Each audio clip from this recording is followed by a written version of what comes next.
যে আমরা ছোট ছোট মাদক ব্যবসায়ী, খুচরা ব্যবসায়ী এদেরকে আমরা ধরি, আসলে তা না। আমরা ছোট বড় সব ধরি, কাউকে আমরা ছাড় দিই না। কারণ যদি একজন তো অন্যায় দেখাতে পারেন তখন আপনার আশা আসবেন, কোনো অন্যায় করিনি আমি, কখনো করিনি।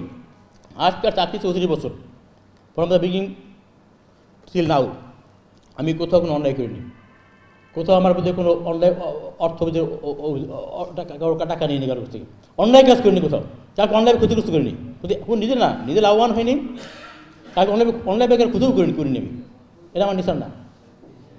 আইন বহির্ভূত কাজ আমি কখনো করিনি, এখনও করি না, করবো না ইনশাল্লাহ। এটা বলার কোনো অপেক্ষা রাখে না। আমি যদি বলি 1990 সালে আমরা যাত্রা শুরু করছি, তখন 1.5 লাখের মতো ছিল, এখন 35 লাখ, কেউ বলে 70 লাখ অ্যাডিক্ট। সুতরাং এটা তো জ্যামিতিক হারে বাড়ছে। আমি বলি যে মাদককে আমরা তো কন্ট্রোল করতে পারতেছি না, উল্টো মাদক আমাদেরকে কন্ট্রোল করতেছে। আমাদের আর্থসামাজিক অবস্থাটাই এমন হয়ে গেছে।